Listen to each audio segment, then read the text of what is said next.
Bonjour, c'est Ursule encore. Que notre Dieu vous bénisse et qu'il vous renouvelle. Donc voilà, aujourd'hui nous parlons encore de la sanctification dans la famille. Et hier, nous avons vu la relation que nous avons avec nos enfants. Et aujourd'hui, je parle d'aider nos enfants dans leur marche avec le Seigneur et dans leur marche de tous les jours. Donc voilà. Euh, Vous savez, éduquer les enfants, c'est un grand ministère. C'est vraiment l'un des plus grands ministères. Il n'y a pas plus grand ministère que l'éducation des enfants. Parce que quand tu réussis l'éducation d'un enfant, tu réussis l'éducation de plusieurs petits-enfants et puis aussi de plusieurs autres petits-enfants spirituels. Alors vraiment, les parents se décarcassent pour donner toujours le meilleur d'eux-mêmes et souvent, il y a des situations qui arrivent qui fait que, par exemple, ils ne comprennent pas pourquoi ceci s'est passé ou bien pourquoi cela s'est passé. Alors, j'aimerais vraiment nous encourager à aller à la base. Et la base, c'est Jésus-Christ. La base, c'est Dieu. Dieu a dit à Israël que d'écrire les commandements, les lois sur nos murs, sur les tablettes de nos cœurs, afin que l'enfant, quand il sera grand, il ne puisse pas s'en détourner. Alors, il a dit à Israël d'écrire les lois sur les murs, de les répéter. Et il a dit à Josué que ce livre de la loi ne s'éloigne point de ta bouche. Médite-le jour et nuit pour agir fidèlement selon ce qui est écrit. C'est alors que tu auras du succès dans tes entreprises, c'est alors que tu réussiras. Alors, cette parole-là appliquée à Josué, c'est la parole, cette parole, elle est applicable à tous les chrétiens. Et à toute personne qui prend la parole de Dieu, qui décide de méditer cette parole-là jour et nuit, cette personne-là aura du succès. Et dans tout ce qu'il fera, jusqu'à l'éducation de ses enfants. Alors, donc voilà, alors vraiment, encourageons-nous à aller devant le Seigneur pour ce sujet-là, mais de ne pas prendre le sujet à la légère. Il ne s'agit pas d'aller pour 5 10 minutes, mais c'est un dossier vraiment que nous devons confier au Seigneur, lui demander de nous accorder sa grâce, mais surtout de nous accorder la connaissance nécessaire, le savoir, l'intelligence pour pouvoir éduquer nos enfants selon ses voies. Donc voilà, l'éducation, ça commence dès le bas âge. Il y a des revues euh, scientifiques, psychologiques, tout ça, qui disent que à 10 ans, l'enfant est déjà éduqué. Que à 10 ans, l'enfant ne changera plus, c'est ça qu'ils disent. Mais pour nous, les enfants de Dieu, on sait que c'est pas vrai parce que même une personne à 60 ans peut changer. Sachant que c'est Dieu qui change, c'est l'Esprit de Dieu qui nous transforme. Alors, donc, quand bien même vous pensez que vous aurez raté l'éducation de l'enfant et qu'il aurait peut-être 16 ans, 17 ans, c'est pas grave. Si vous l'amenez devant le Seigneur est capable de toucher et de transformer. Alors, moi, je me rappelle, on était allé à des cours, une formation d'éducation des enfants, mon mari et moi, je pense qu'il y a peut-être 5 ou 6 ans. Et il y a une femme là qui avait donné un témoin d'un de ses enfants qui avait 13 ans, je pense autour de 13 14 ans. Et c'était vraiment très, très difficile avec cet enfant-là. À l'école, rien ne marchait. En tout cas, c'était vraiment quelque chose. Alors, elle allait rencontrer un psychologue et puis le psychologue lui a demandé si elle s'intéressait un peu à l'enfant, si elle s'intéressait à faire plus de devoirs avec l'enfant et puis bon, à prendre du temps avec l'enfant. Est-ce que ça changerait quelque chose? Finalement, elle s'est mise à faire ça et au bout de quelques mois, elle s'est rendue compte que le miracle s'était passé. Parce qu'au fait, l'enfant avait besoin vraiment de sentir la présence de sa mère. Et pour l'enfant, il a fallu juste cette situation-là pour que le tout change, pour qu'il se rende compte que maman s'intéresse à lui et que elle est soucieuse pour son succès. Alors que maman, bon, elle donnait à l'enfant l'argent, tout ce dont il avait besoin matériellement, mais ce n'était pas ça que l'enfant avait besoin. Alors, juste pour vous dire que, au fait, l'enfant avait déjà 13 ou 14 ans, mais il a changé. Il a complètement changé, sa vie est devenue autre chose, ses notes étaient meilleures et puis tout était extraordinaire. Donc, question de dire que, au fait, Pour chaque enfant, Dieu a la solution. Alors, il nous faut venir, il nous faut étudier nos enfants pour savoir qu'est-ce qui va ou bien qu'est-ce qui ne va pas. Et puis, Dieu nous aidera. Donc, j'aimerais commencer par dire que, au fait, il est important que nous donnions à nos enfants un espace pour eux-mêmes. Vous savez, il y a des parents, au fait, s'ils se couchent à minuit, les enfants vont se coucher à minuit. Et s'ils se lèvent à 9 heures, les enfants vont se lever à 9 heures. Moi, je pense qu'il est important en tant que parents qu'on comprenne que nos enfants ont besoin d'un temps à eux, ils ont besoin d'un espace à eux. Alors, il est vraiment essentiel que si vous avez des enfants de différents âges, ces enfants-là puissent se coucher selon leur âge. Par exemple, un enfant qui a 7 ans, 8 ans, vraiment, c'est pas normal qu'à 21 heures, l'enfant soit encore debout. Ce serait bien qu'un enfant qui a 7 ans, 8 ans puisse se coucher tôt à 8 ans, à 8 heures, à 20 heures par exemple. Et qu'un enfant qui a par exemple 13, 14 ans, qu'à 22 heures, il puisse être couché. Et bon, il y a des parents peut-être qui ne voient pas d'inconvénients. Mais sachez que nos enfants, ils ont besoin de plus de temps pour dormir que nous. C'est des enfants. Et là où un adulte va peut-être prendre 6 heures pour dormir, l'enfant va peut-être prendre 12 heures pour dormir. Alors il est important que l'enfant puisse se coucher bien avant les parents. L'autre élément, pourquoi cela est nécessaire, c'est important que l'enfant sache qu'à partir de cette heure-là, il doit se retirer pour laisser papa et maman aussi prendre du temps entre eux, ou bien laisser, si c'est des familles mono, c'est nécessaire que maman puisse se reposer aussi. Moi, quand mes enfants étaient plus jeunes, vous savez, quand on accompagne l'enfant dans la chambre, l'enfant me dit, oh maman, je ne veux pas dormir, maman reste avec moi et tout. Je disais toujours à l'enfant, maman est fatiguée, maman a besoin d'un temps pour elle toute seule. Comme ça, demain, maman sera encore pleine d'énergie pour toi. Est-ce que tu veux ça? L'enfant disait toujours oui. Parce que je faisais comprendre à l'enfant que j'étais épuisée. Et c'est vrai que j'étais épuisée. J'ai passé la journée à m'occuper d'eux, à m'occuper de la maison. Et puis souvent, il y avait un bébé. Et alors, quand arrivait 20 heures, non, je ne voulais plus rien savoir. Et même aujourd'hui, je fonctionne encore comme ça. Quand les enfants vont se coucher, exemple à 20h30 ou à 21h, dépendamment de leur heure, ils ont tendance à vouloir dire toujours quelque chose après. Alors, quand ils reviennent pour dire, maman, je voulais dire que, je dis, non, non, non, c'est fermé. La boutique est fermée. Il faut retourner et tu vas, garde ça, tu vas dire ça à maman demain, parce que maman est épuisée, maman n'est plus capable de supporter. Et l'enfant s'en va, parce que c'est nécessaire pour l'enfant de savoir que il est temps, le temps a sonné, et puis le temps pour la journée est fini. Il est aussi important, très important pour nous les chrétiens, de marquer la journée par un temps de prière. L'enfant a besoin de cette sécurité-là. L'enfant a besoin de savoir que l'œil du Très-Haut veille sur lui. Parce que souvent, au fait, on dit aux enfants, oh bon, il est tard, allez-y vous coucher. Mais il est tard, allez brosser les dents, et puis voilà, et tout ça. Mais il est important que on puisse prier. Et l'enfant comprend que l'œil du Très-Haut veille sur moi, que bon, maman a prié, papa a prié, et puis bon, c'est fini, ça met full stop, et il faut aller se coucher. Alors ça, c'est très important.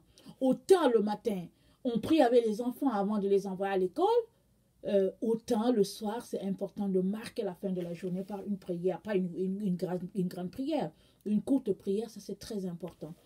Alors, il est aussi important pour les parents de ne pas se retrouver avec les enfants quand ils ont par exemple des amis adultes qui sont là. Ça, c'est très important. Parce que l'enfant a son monde, les adultes ont leur monde. Alors, si vous recevez des amis adultes, vous êtes là et que vous parlez des sujets sérieux, que l'enfant est là, il écoute tout. Et ça, c'est pas bon. Et surtout les petites filles, vous savez, les petites filles, elles sont vraiment exceptionnelles. On a l'impression qu'elles n'écoutent pas, elles écoutent tout. Pendant qu'elles sont en train de peigner les cheveux de leur poupée, elles écoutent tout. Parce que la fille est portée à ça. Dieu a fait que les oreilles de la femme sont très développées. Et puis l'homme, c'est la vue. Alors, pour aider nos enfants, il est important de leur éviter certaines conversations qui sont trop pour eux. Et c'est comme si on violait leur enfance, au fait. L'enfant n'a pas besoin de savoir certains sujets, c'est pas nécessaire.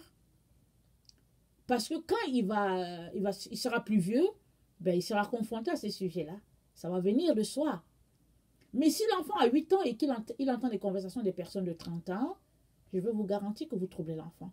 Et souvent, pour libérer tout cela, il va se retrouver avec ses amis le lendemain, il va aussi raconter ce qu'il a entendu. Et très souvent, il va raconter plein de choses qui peut-être n'étaient pas, qu'on n'avait pas besoin que les gens sachent. Alors vraiment, aidons nos enfants à avoir un bon développement. Et ça nécessite qu'on puisse y mettre de notre énergie, qu'on puisse travailler à cela. Et l'autre élément qui est aussi très important, c'est que c'est important qu'on puisse cultiver chez l'enfant la lecture. Alors, quand on envoie l'enfant au lit, si l'enfant sait lire, c'est de prendre cette habitude-là, de l'envoyer au lit avec un livre. C'est de prendre cette habitude-là, de lui lire peut-être une histoire de la Bible, en tout cas quelque chose. Et on va développer chez l'enfant l'habitude de la lecture. Comme ça, quand il sera plus vieux, il va savoir que j'ai besoin de lire. Mais si vous ne développez pas cette habitude-là chez l'enfant, alors ne soyez pas étonnés. Qu'un jour l'enfant te dise, moi je ne veux pas lire, je veux juste jouer au ballon, ou bien, bon, ça ne m'intéresse pas, je veux juste rester sur ma tablette. Alors, en tant que parents, veillons à cela vraiment avec minutie. Et aussi, c'est important aussi que l'enfant puisse manger à des heures. Il y a des parents où on mange en désordre, au fait. Ben, si l'enfant a faim à 17h, on dit, ok, vas-y manger à 17h. Et puis, si l'autre a faim à 20h, on dit, ok, vas-y manger à 20h. Ou bien, ça va faire les courses, on revient tellement fatigué que finalement, on mange à 22h. Non. L'enfant doit savoir que le dîner ou le souper, c'est à une certaine heure. Et si bien que s'il doit sortir, s'il est à l'extérieur avec ses amis, peut-être que c'est un ado ou bien un jeune adulte, il va savoir que le souper à la maison, c'est de telle heure à telle heure, et il va appeler. Il va appeler, maman, tu sais quoi, je ne veux pas rentrer à temps pour le souper, ou je ne veux pas rentrer à temps pour le dîner. Est-ce que tu veux me garder quelque chose? Ça, c'est très important. Moi, j'aime beaucoup ça quand les enfants m'appellent pour dire, maman, je ne peux pas venir. Et puis bon, j'aime beaucoup, beaucoup ça, parce que, au fait, je leur ai inculqué que le souper, le dîner, c'est à une certaine heure. Mais si on prend l'habitude de laisser libre le temps, alors l'enfant, avec l'enfant, le temps est toujours élastique. Et aussi, il est important, quand l'enfant doit se retrouver avec ses amis, de délimiter le temps. Parce que nos enfants ont besoin de limites. Alors, si l'enfant vient te dire, maman, j'aimerais aller jouer avec mon ami, alors si tu le dis-lui, ok, tu vas aller de 16h à 18h30 par exemple. Oh non, maman, c'est trop court, tu lui dis, non, écoute, c'est correct, et puis la prochaine fois, on va voir. Parce qu'aujourd'hui, il faut rendre grâce à Dieu parce que tu peux avoir 2h30 pour jouer avec ton ami et puis demain, on verra. Alors, vraiment, c'est important qu'on puisse mettre des balises à l'enfant afin qu'il comprenne que la vie, ce n'est pas juste quelque chose d'élastique. Parce que si tu ne délimites pas le temps à ton enfant, l'enfant va venir un jour, après 24 heures, il va te dire, maman, tu sais que j'étais chez Gilbert et puis tu ne m'as pas dit que je pouvais rentrer. Alors, j'ai décidé de dormir là-bas. Et puis la maman de Gilbert a dit qu'elle n'a pas de problème. Et puis ben, voilà. Donc vraiment, on doit apprendre à nos enfants certaines règles qui vont rester toute la vie. Alors, nos enfants ont besoin de surveillance. Oui, ce n'est pas un enfant de 4 ans. Un enfant de 4 ans, c'est sûr que quand il est dans la cour, tu regardes, tu veilles sur lui. Mais tout enfant a besoin de surveillance. Quand bien même il aurait 18 ans, alors, tu ne fais pas comme le garde de corps. Tu ne le surveilles pas comme un garde de corps surveille le président ou bien le premier ministre. Non, tu as un œil sur ce qu'il fait. Tu essaies de t'intéresser à ce qu'il fait et tu vérifies qui sont ses amis. Il est où? Alors, qui sont les parents de ses amis? Est-ce que ce sont des gens de bien? Est-ce que ce sont des chrétiens? Est-ce que c'est des gens d'une secte? C'est très important. Alors, si tu te rends compte que ton enfant côtoie des personnes qui sont partisans de sectes, alors il est important que tu mettes fin à cela, que tu aides ton enfant à mettre fin à cela. Parce que ce n'est pas bon pour lui. Parce que les gens qui sont dans les sectes, c'est des gens qui sont avec Satan. Alors, dont un enfant de lumière ne peut pas marcher avec un enfant qui est dans le satanisme. Alors, c'est important de travailler à cela. Et nos enfants, ils ont besoin d'encouragement. Si l'enfant envoie une note de 65 sur 100, alors ne dis pas que bon, qu'est-ce que tu as fait, tu n'as pas étudié et tout. Je vais vous dire, je parle aussi à moi-même. Alors, il faut dire à l'enfant, oh, 65%, bon, c'est pas pire. Mais demain, essaye d'envoyer 75%. Encourage-le pour lui dire, au fait, essaye, je vais voir ta copie, qu'est-ce qui n'a pas marché. Et puis, il faut l'encourager. Et il ne faut pas toujours dire, bon, tu as mal fait la chose, et puis, bon, Il faut donner des paroles positives à nos enfants. Des paroles d'encouragement. Il faut lui dire que tu l'apprécies, que tu l'aimes. Et je vous le dis, je parle à moi-même. Parce que c'est un domaine dans ma vie que je dois toujours développer. Et ce n'est pas évident. Mais en tant que parent, on doit vraiment cultiver cela, développer cela. Et puis, nos enfants ont besoin qu'on ait confiance en eux. Vous savez, c'est très important la confiance. Alors, si ton enfant vient te dire, maman, il y a une surprise partie, ça finit à 1h du matin, j'aimerais être avec mes amis. Alors, bon, soit tu lui dis, écoute, vas-y, ou bien tu lui dis, écoute, je veux que tu rentres à la maison à 11h30 et fais-lui confiance. Vérifie avec qui il est et laisse aller. Laisse aller et puis mets-toi à prier. Dieu va le garder. Mais ne pas vraiment lui permettre de faire un tour avec ses amis, ce serait monter cet enfant-là contre toi. Parce qu'à la fin, si ton enfant a peut-être 17 ans, 18 ans, et que tu continues de le traiter comme un enfant de 8 ans, à la fin, il n'aura pas sa personnalité, il aura ta personnalité à toi. Il n'aura pas appris. Et à la fin, au fait, tout simplement, il va tout simplement s'éloigner de toi. Il va dire, maman, tu ne me laisses rien faire, rien n'est intéressant, finalement, je vais rester dehors avec mes amis. Parce que vraiment, c'est pas intéressant d'être avec toi, je ne peux rien faire. Papa, vraiment, je trouve que vraiment, tu es trop sévère et puis tu me laisses rien faire. Il est important que cet enfant-là apprenne à vivre, qu'il mette lui-même ses limites. Si ton enfant a peut-être à partir, exemple, de 17 ans, et que tu lui as appris les bases de la vie chrétienne, l'enfant, une fois avec ses amis, doit dire non, je ne peux pas faire ça. Parce que mes parents ont dit non et puis la Bible nous interdit. Alors, ouais, tes parents, ils exagèrent et puis mais l'enfant doit avoir ses expériences et dire non, je ne veux pas parce que j'aime Jésus.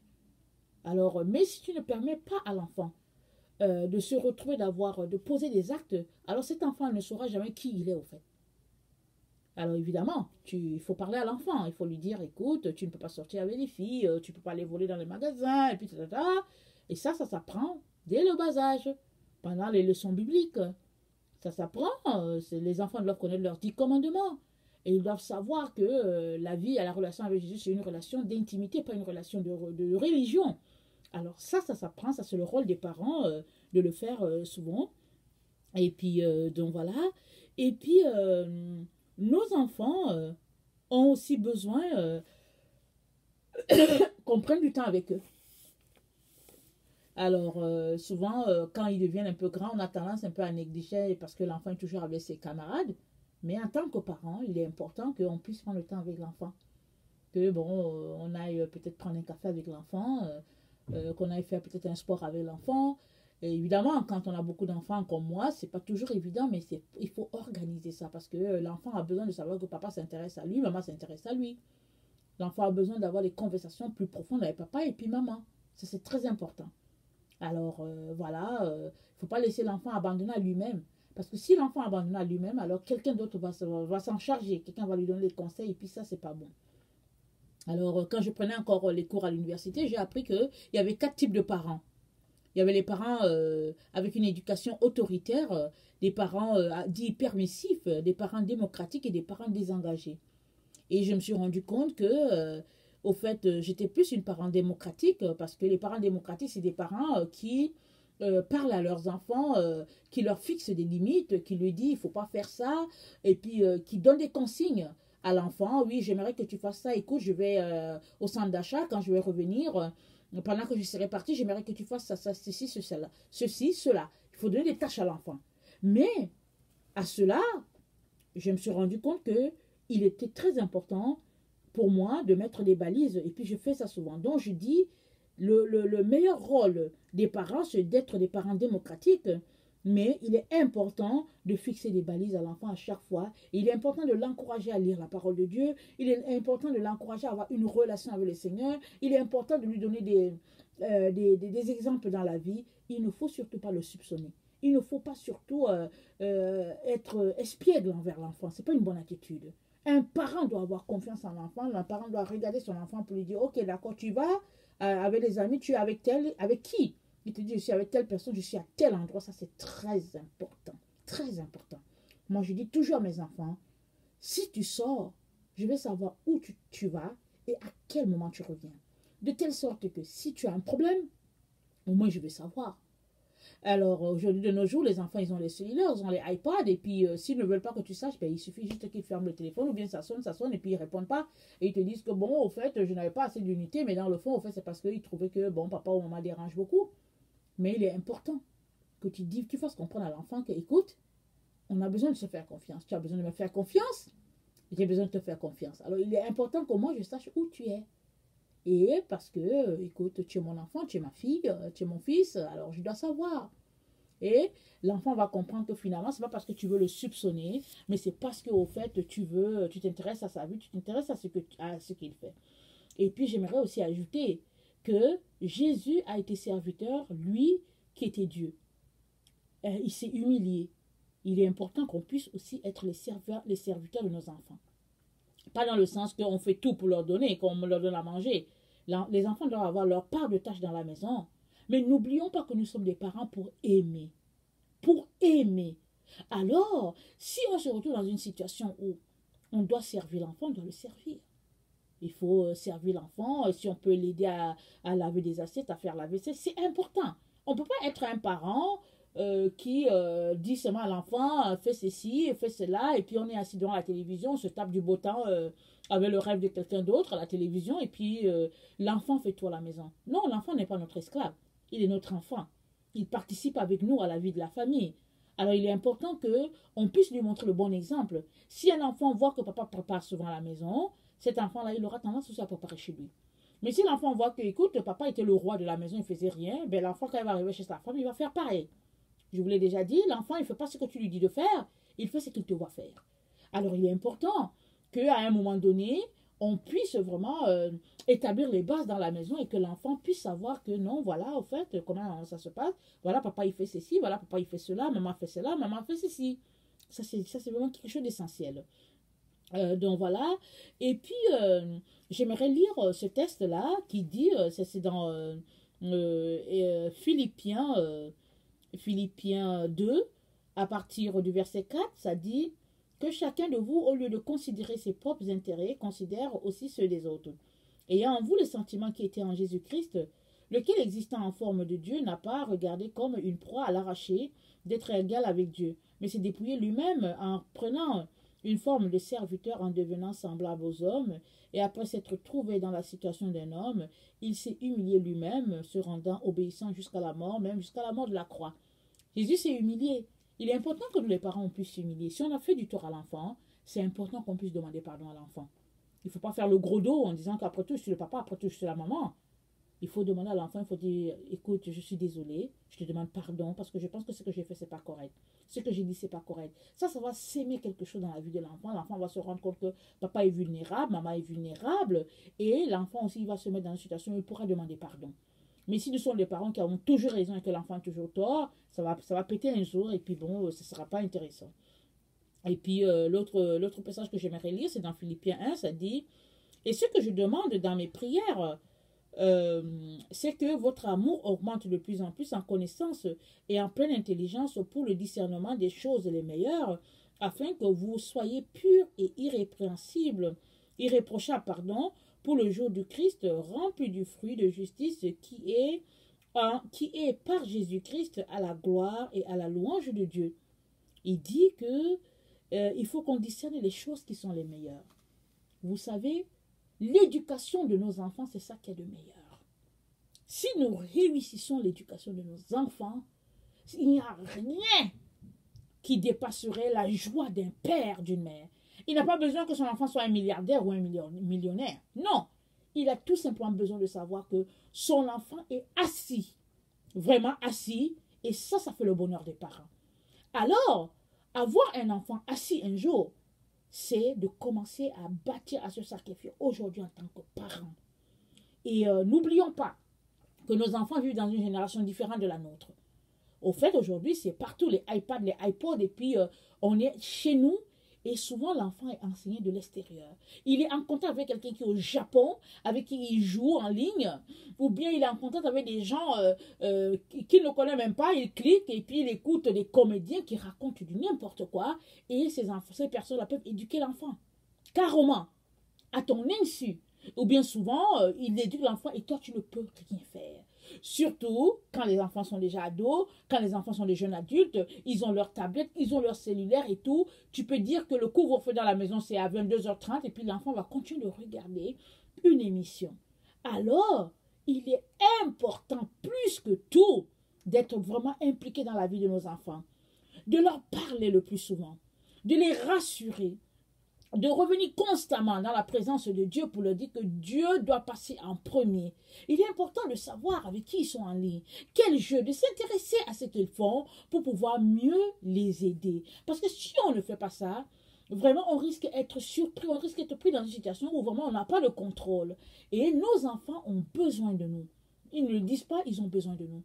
Ils ont besoin de savoir que papa est là, maman est là, ils sont toujours là. Quand j'ai besoin d'eux, ils sont là. Ça, c'est très important. C'est pourquoi j'ai dit, il est important que nous puissions aider nos enfants. Alors, vraiment, chers frères, chères sœurs, arrêtons-nous et puis essayons de voir si nous travaillons assez à aider nos enfants. Souvent, les enfants, ils ont un trop-plein. Hein? Souvent, c'est trop plein et puis c'est sur le point d'exploser. Mais s'ils savent que papa est là, maman est là, qu'ils peuvent venir pleurer dans les bras de maman, s'ils peuvent partager quelque chose à papa, maman, sans que celui-là le renvoie ou bien l'envoie paître et tout, ça, c'est très important. L'amour, c'est très important. N'oublions pas, il est important qu'on respecte nos enfants. Il y a des parents qui ne respectent pas les enfants. L'enfant dit A et puis le parent a dit B, C et puis il envoie l'enfant paître. Même si l'enfant fait des bêtises, il est important que l'enfant puisse toujours voir que papa est très respectueux, maman est très respectueuse. Respectons-nous les uns les autres. La Bible l'a dit, mais à combien plus forte raison, nous les parents devons nous montrer les exemples à nos enfants. Donc voilà, je n'aimerais pas terminer en nous rappelant que Jésus est à la porte. On ne sait pas quand est-ce que Jésus va venir. Mais les événements vont s'enchaîner et on ne pourra pas vraiment rattraper le temps. C'est maintenant que nous avons le temps, maintenant que tout semble calme et qu'on a un contrôle sur notre emploi du temps. S'il vous plaît, venons devant le Seigneur, prenons le temps pour nous dépouiller des œuvres de la chair et pour connaître le Seigneur. Que Jésus soit notre ancre, que Jésus soit le roc sur lequel on s'appuie. Venons, prions, lisons la Bible, intercédons, jeûnons, demandons au Seigneur vraiment de nous aider à nous dépouiller de l'homme, de la chair, et de revêtir l'homme de l'esprit. Ça, c'est très important parce que Jésus revient chercher une église glorieuse, sans tache ni ride. On ne sait pas quand est-ce qu'il va revenir. Est-ce que c'est dans 2 ans? Est-ce que c'est dans 3 ans? Mais une chose est sûre, quand les événements vont s'enchaîner, on ne pourra plus faire quelque chose. Alors, c'est important qu'on puisse mettre vraiment notre vie en règle avec le Seigneur. Maintenant, si tu es quelqu'un qui ne connaît pas le Seigneur, je vais te dire que Jésus est mort aussi pour toi. Les gens nous ont appris que Jésus est un prophète comme les autres et que si ce n'est pas tel prophète qui te sauve, c'est tel autre qui va te sauver. Mais j'aimerais vraiment te dire que ce n'est pas vrai. C'est vrai que ça peut choquer ce que je suis en train de te dire. Mais au fait, Dieu a dit qu'il y a un seul qui peut nous sauver. Alors, c'est Jésus-Christ. C'est-à-dire, le salut a été remis à Jésus-Christ. Alors, si tu veux venir à Dieu, si tu veux passer l'éternité dans la présence de Dieu, tu es appelé à passer par Jésus-Christ. Jésus-Christ, c'est le pont. Jésus est mort pour l'humanité entière. Même si la science nous fait croire autre chose, la vérité, c'est que c'est Jésus qui est mort pour l'humanité. Alors, j'aimerais t'encourager à lui donner ta vie et à venir demander à Dieu de te révéler la vérité. Dieu ne manquera pas de te dire où se trouve la vérité et Jésus va se révéler à toi. Alors, j'aimerais vraiment te dire que Dieu t'aime. Et il ne veut que ton bonheur, il ne veut que passer l'éternité avec toi, il veut vraiment que tu le découvres. Moi aussi je t'aime et puis soyons encouragés parce que Dieu ne manquera pas de se révéler. Soyez bénis. Merci.